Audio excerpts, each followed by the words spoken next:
my gosh. Oh, we're a week out. I find myself like I'm up, I'm down, I'm up, I'm down. I think that I was like this in 2016. I was like this in 2018. This is just what your life is when you're engaged in the whole political scene. So I'm feeling good though. I really am feeling good. Lots of time spent in prayer. Lots of time. I meet with different groups of people where we do pray for this election. Lots of strong people in the Christian community that are giving really good, positive feedback. So, I'm ignoring the polls. I'm sorry. I'm not going to listen. I didn't listen to the polls. The polls in 2016 were completely off. I believe they're off again. All you have to do is look at a Trump rally and then look at a Biden rally. And Biden rally's got about 10 cars honking their horns. And, Trump's got about 10,000 or more people at his rallies right now. And then people are like, well, the Biden rally, people aren't showing up because they're scared of COVID. And I'm like, okay, if that were true, then why are these people rioting in the streets? Why are they're protesting and burning up cars and burning down buildings the Women's March. How many women? Rob's behind the scenes here. Rob, by the way, Hicks Video. He is my producer behind the scenes. And I don't know. There are a bunch of women. What was it for the protesting the SCOTUS pick or whatever? Like thousands of women, and these are the women that would go to a Biden rally, right? So they're not showing up at the Biden rallies. So I have a hard time believing like, oh, they're scared of COVID, but they're not scared of COVID to go to Washington, D.C. and scream about Coney Barrett, her nomination pick, because there were thousands of women there, if you guys remember that, screaming with their the pink hats on and vagina outfits, just so mad. But those you would think would show up at a Biden rally, yet Biden can't pull in more than like 10 cars. So I'm ignoring the polls. I'm confident. I'm believing God for a miracle. We serve a God of miracles. I believe his hand is still on this nation. I believe that there are enough freedom-loving Americans out there that do not want to usher in communism and socialism, and they don't want their religious liberty stripped from them. This election, like I continue to say, is so much bigger than Trump. Trump he's term limited. Okay. He's got 4 more years. Policies that Trump enacts can last a lifetime. They'll last, 8 years altogether was what I'm saying, but 4 more years. Okay. 4 years that he just served, and then 4 more years is what I'm saying. But after that, that it's policies. We vote on policies, and these policies directly impact my kids, your grandkids. And that's what we vote on. And so, people have to get outside of the whole Trump voting on Trump. It's so much bigger than Trump. And also, because this is breaking and I want to definitely hit it. Okay. And just to back this up, I'm being heavily censored right now. I've got fact checkers all over my page. So everything I say to the fact checkers out there trolling me, this is my opinion. It is my opinion. I have a right to my own opinion, and what I share from here on, even at the top of the show, is my opinion. Do you understand that? Okay, good. So this is my opinion, but right now, huge news is breaking on Hunter Biden that's being corroborated, and it's more text messages being dropped. I don't know if you guys have seen this stuff. It's really like disturbing, like uncomfortable, disturbing stuff coming out here involving his niece, sexual advances. Let's just look at some of it, because some of them dropping right now involve. Okay, so just to back it all up, because you guys are like, what? It is like Jerry Springer. Okay. This is like, it's like a Jerry Springer show. And I feel like I'm having to to simplify what's going on. So the Biden family, they're really interesting. And the more you read these emails, which are corroborated, this is not Russian disinformation. FBI has said this is not Russian disinformation. The director of national intelligence, and also Hunter's business partner. So this stuff is corroborated, what I'm saying right now. Anyways, so these text messages dropping. Hunter Biden dated his deceased brother. So his brother Bo died of cancer, and Hunter started dating his brother's wife Haley. Well, Haley has, like, I think a few children, and one of them, in this text message, there's implications allegedly that Hunter was very aggressive with his niece and in a sexual inappropriate way.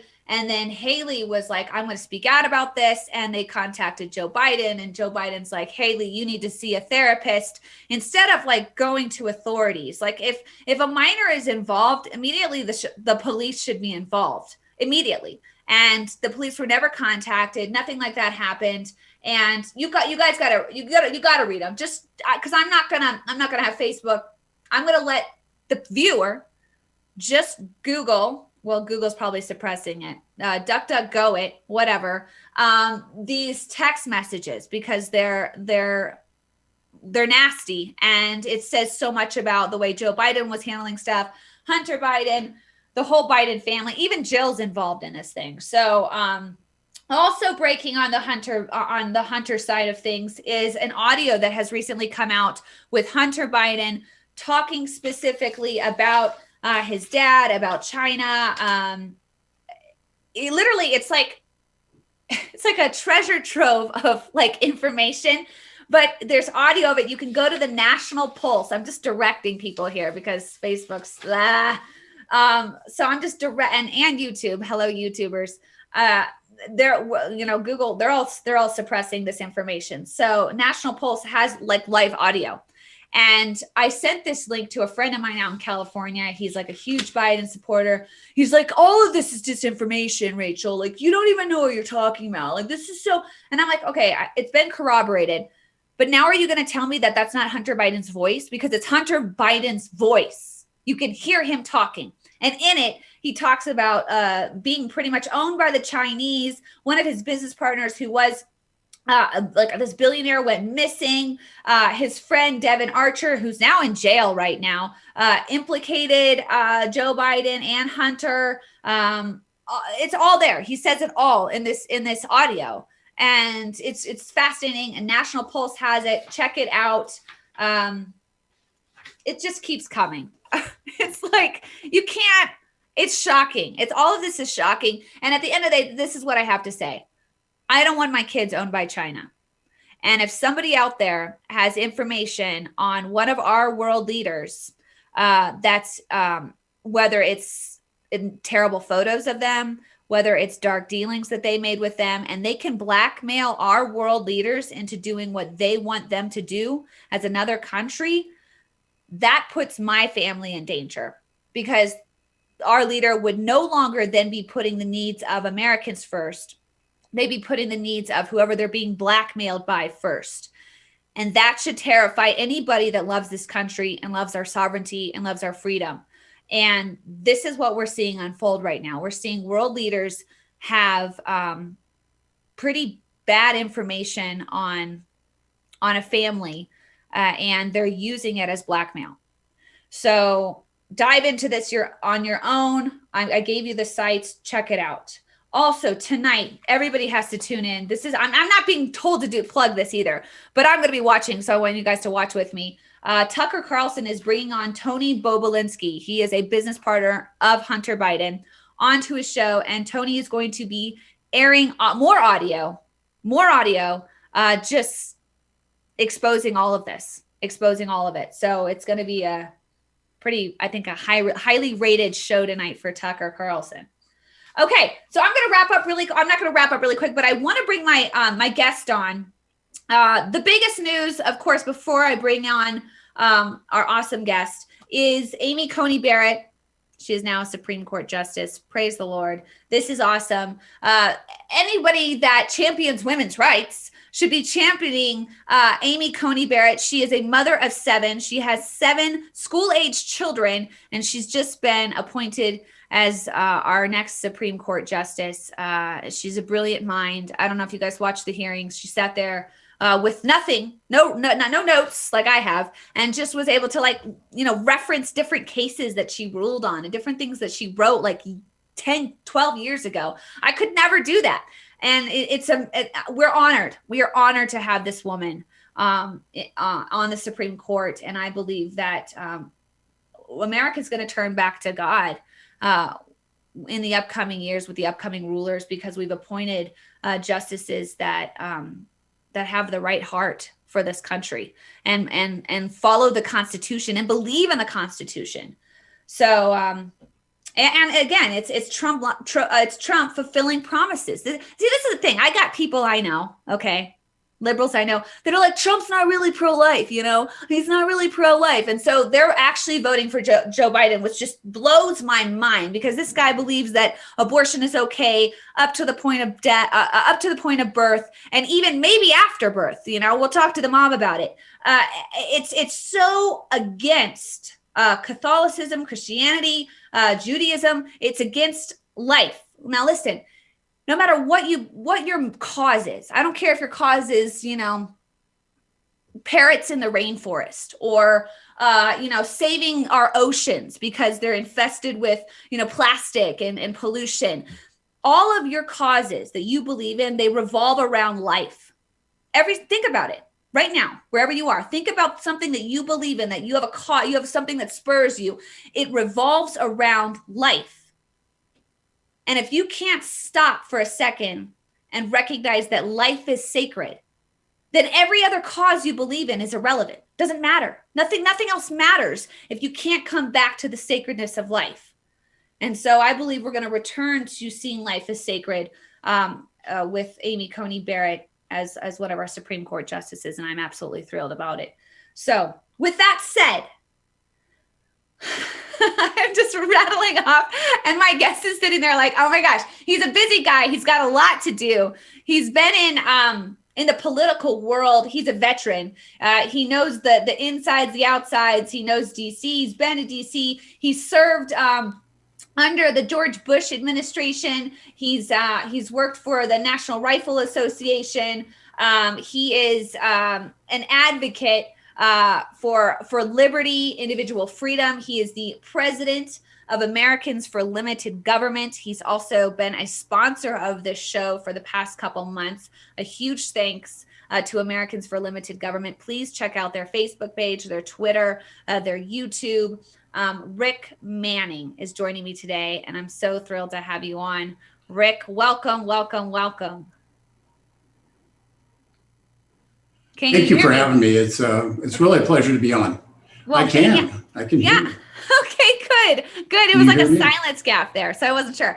Okay, Rick, so first of all, can you just kind of just tell us a little bit about what Americans for Limited Government is doing right now, and we got hooked up because we both had a passion for China, and you guys have actually really educated me on the threat of China, because before I entered into this, you hear, China's a threat in China. And I'm like, yeah, okay, but China's over there and we're here. And I didn't really connect the dots until I started working with you guys. Right. And what kind of woke you up to China and the threat of the Communist Party of China? Well, I got woken up to China probably 5-6 years ago when I was looking at the trade deal, the Trans-Pacific Partnership, and I realized that what we were effectively doing was turning our country, our sovereignty over to a foreign body that China could become a part of any time and would dominate. And so it was taking from that basis and looking at trade deals that I really became concerned about China, because largely the hauling out of America, of our manufacturing sector, really was a direct result of two things. One was NAFTA, which President Trump revised, and the other was the Permanent Normalized Trade Relations bill that was passed in 2000. Both of those were supported by Joe Biden. But what that did is it gave China top rate on the card in terms of tariffs, shipping stuff to our country, and opened the door for essentially exporting our jobs, our manufacturing sector into China, which it has effectively given away to China a lot of the intellectual property and the like that quite honestly, they then turn around and build the same exact plant that we put into China. They put put three of them up. They flood the market. They drive us out of business, and they end up taking over markets where we have we built the intellectual property to do that. So they really are really bad trade partners, and they've been disastrous for America. Our manufacturing sector has been cut in half since PNTR. So I've been focused on them from an economic perspective. Right. But recently, I've become really focused on in terms of the human perspective, because the truth of the matter is what we're doing with China, we are capitalizing China through our Wall Street markets. And so I started something called Divest China Now.org, but we're capitalizing them. And in doing so, we are effectively profiting off of child labor. We're profiting off of slave labor. So we're effectively slaveholders if we have a retirement account, by and large. We are actually capitalizing the surveillance of the people in China. We're capitalizing the concentration camps that Uyghurs and others are being thrown into. We're capitalizing the re-education that they're being exposed to, the cultural destruction of the Mongols. We're capitalizing forced organ harvesting. Yes, I said it, forced organ harvesting. What they do in China is you can schedule an appointment to get an organ, unlike here. You say, okay, I need a kidney. Well, schedule an appointment. They will go and pick somebody out of a concentration camp who matches you with your kidney, your what you want in terms of blood type and all that. They match you and they pull that person aside. They take their kidney from them against their will and give it to somebody else. And so if somebody else then needs a lung, they'll take that person's lung. And then they'll take that, and so on until that person's been emptied out of their organs. They keep them alive simply to be able to harvest their organs. It is so evil, it's almost impossible to believe, but that's what happens in China. And so I've become even more committed that we have to stop capitalizing China, and hence divestchinanow.org. I'd encourage people to go there. I know they've gotten a lot of websites here today, but go there and find out for yourself, because the truth of the matter is it's so evil, it's beyond our comprehension. Right. And I'm not talking to Chinese people here, I'm talking about the government of China, the communist government of China. And it's just really simple to understand. If you don't have any individual liberties, in communism, you are a ward of the state. And once you're a ward of the state, they can do whatever they want with you.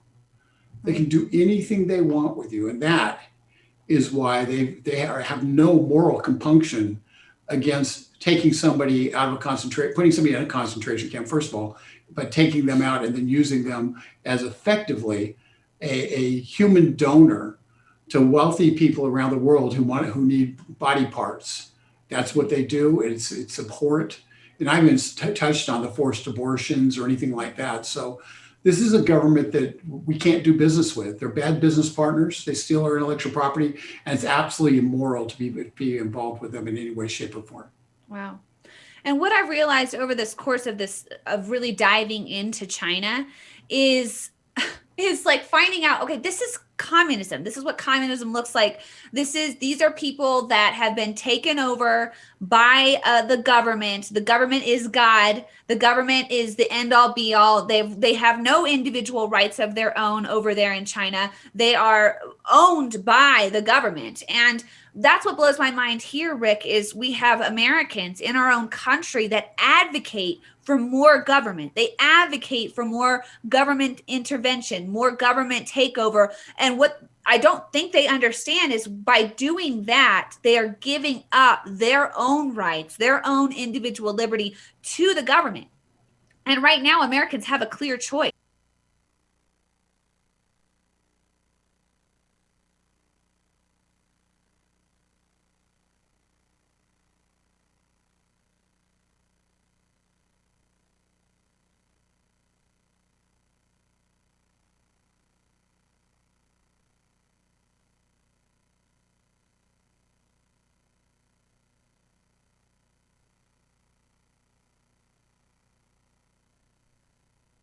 I get cut. There we got a picture, Rob. So did we lose the show, Rob?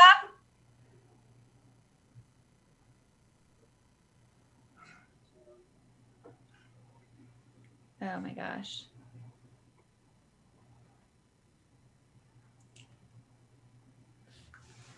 That's funny. Your whole internet went. The Chinese are after you, Rob. Somebody who is so tied into the entirety of the swamp and to the Democrat socialists that they don't have any. This is before all the emails came out. Right. That they really are going to be controlled by the Chinese. Right. And so I've never believed that people will go for that. And not to mention the fact that with the Green New Deal, it destroys Pennsylvania's economy, it destroys Michigan's economy. Folks, you missed some really great stuff. You should have heard what Rachel was talking about. It was amazing. I was really dropping some truth bombs. She was out of control. It was out of control. That's probably why it got the feed got cut, because I was being sent. I was saying such truth. She even got up and did the Trump dance. It was really amazing. Oh my gosh, let's see. I'm not on Facebook right now. Let me see here.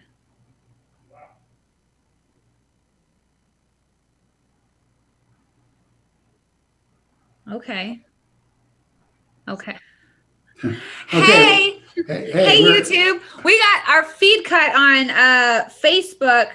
We're trying to work on that right now. We're talking with Rick Manning. He's the president of Americans for Limited Government. We were talking election talk. He's really kind of a specialist in the whole China scene. A lot of people, they don't understand the threat of China. They don't understand that it's no joke. When President Trump says China will own us if the Bidens win, he's not joking. Like, he's being for real. And you start to really uncover these deals that the Bidens have made with the Chinese. And then you start to uncover these emails, like literally, like they're indicting emails about their connections to China, to Russia as well, and Ukraine. I mean, like I said earlier, if you are comfortable voting for somebody that has pretty much, they could blackmail our leader and use them to do whatever they want. That's why I'm so uncomfortable with all of this, because I don't want my leader to be blackmailed. I mean, for years, did we not, Rick, we watched them have this Russia investigation, like insinuating that the Russians had something on Trump, right, and that Trump is just an agent of Russia. And no evidence presented, absolutely zero evidence presenting that Trump was tied to Russia in any way. And here we have evidence. Here we have corroborated evidence, emails, pictures, audio recordings of the Bidens connected to several different countries where they could be blackmailed and used to do other countries' biddings if they were ever to hold highly elected positions of power. I mean, they did it while Biden was VP. I mean, God forbid this man becomes president.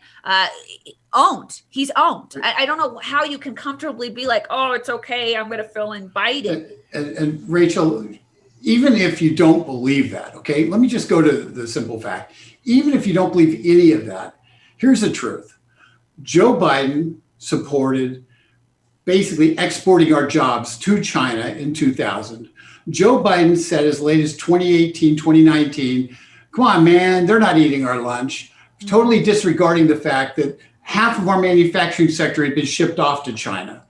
Joe Biden has been the biggest China apologist in foreign policy for an entire generation. What's more, I talked a little bit before we got rudely interrupted about the capitalization of China. You know why China's companies are on the U.S. stock markets? Why they're able to access the U.S. stock exchanges? Because of Joe Biden. Mm-hmm. Joe Biden negotiated a deal that was a memorandum of understanding that allowed Chinese companies alone, to be able to be on our stock exchanges without following our transparency laws, meaning they could have shell companies with no actual company behind them being capitalized by the U.S., by U.S.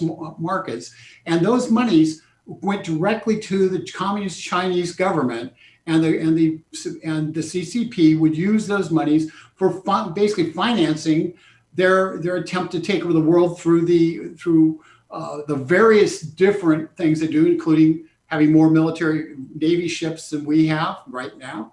They've been going around the country buying up ports Yep. they have ports on every continent in the world that they own. They've been building railroads in Africa. They've been building, basically creating an infrastructure around the world to basically support China. So Wow. we've paid for that with our capital, and it's Joe Biden who's responsible. So even if you don't buy all the emails, which you should, I Right. certainly do. Mm-hmm. But even if you don't, if you say I dismiss that as last minute electioneering, please understand. In 2013, Joe Biden did this. Right. Joe Biden was not, he was sitting there. Joe Biden has been an architect of our China policy that Donald Trump reversed. So when he sits there and wants to talk about how he's going to be tough with China, that's, sometimes the politicians say if their lips are moving, they're lying. In Joe Right. Biden's case, that's actually true. So Right. so let's just be clear.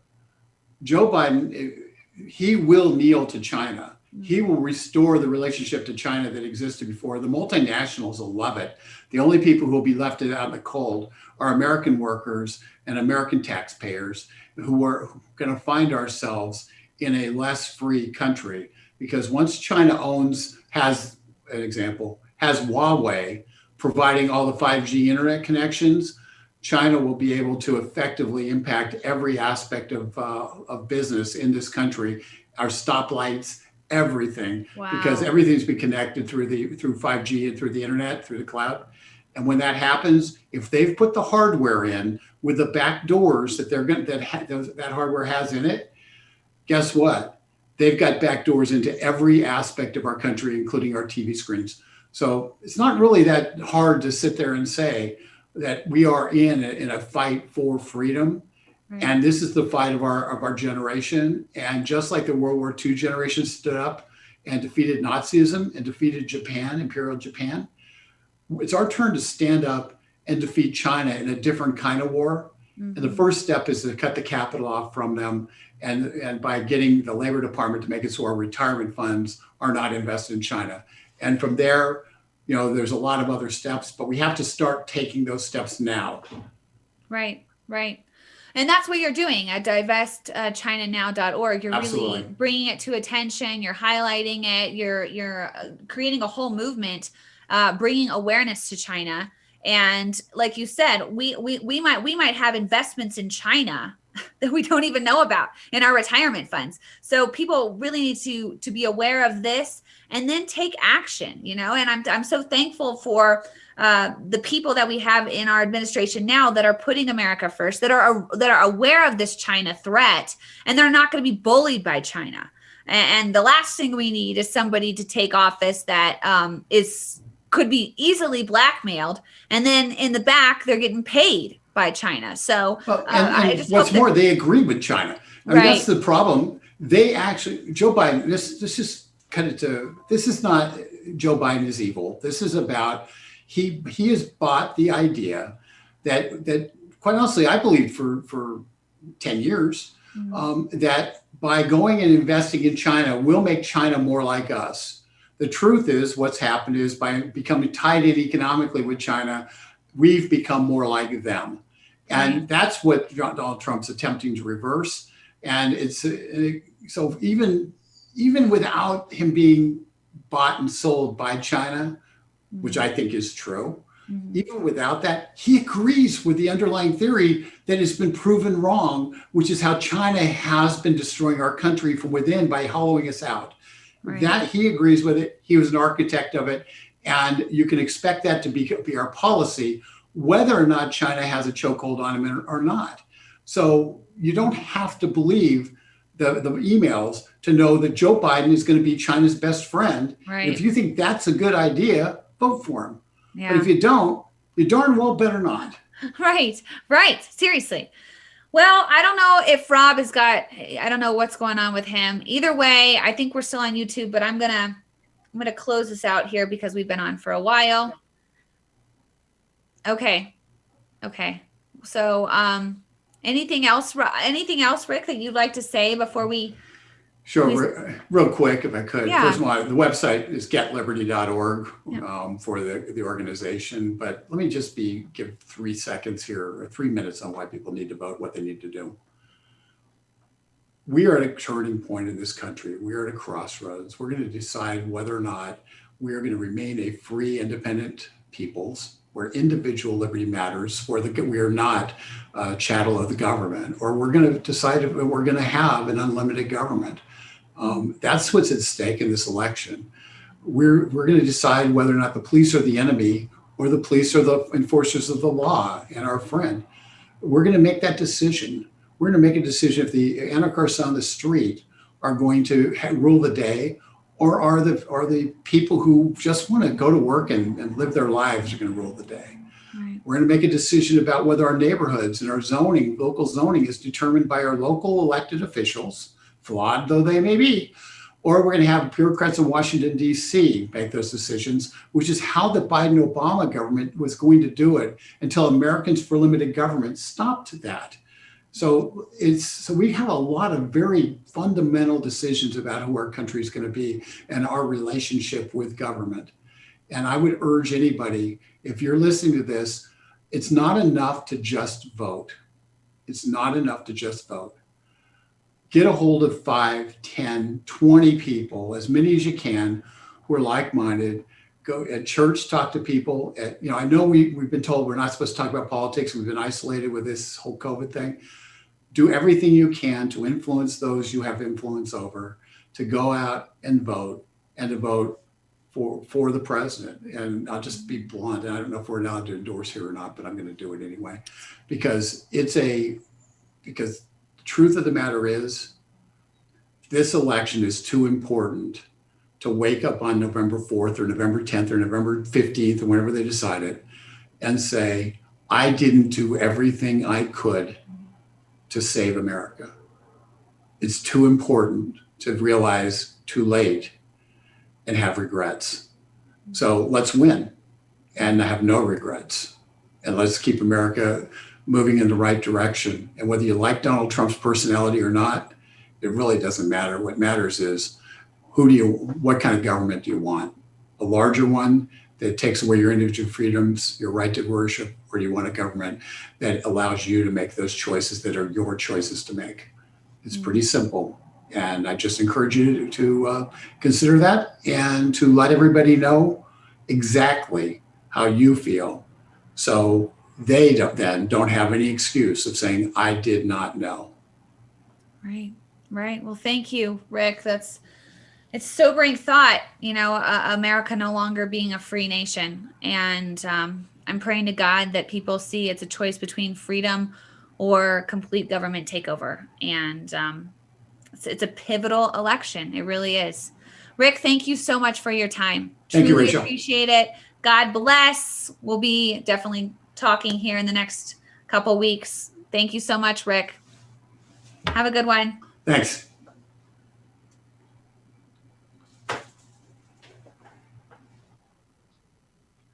Bye, everybody on YouTube. Sorry for the the very messy live, whatever that was. You guys are awesome. I'll be back next Tuesday, if not sooner. Yeah. Thanks so much. Bye, guys.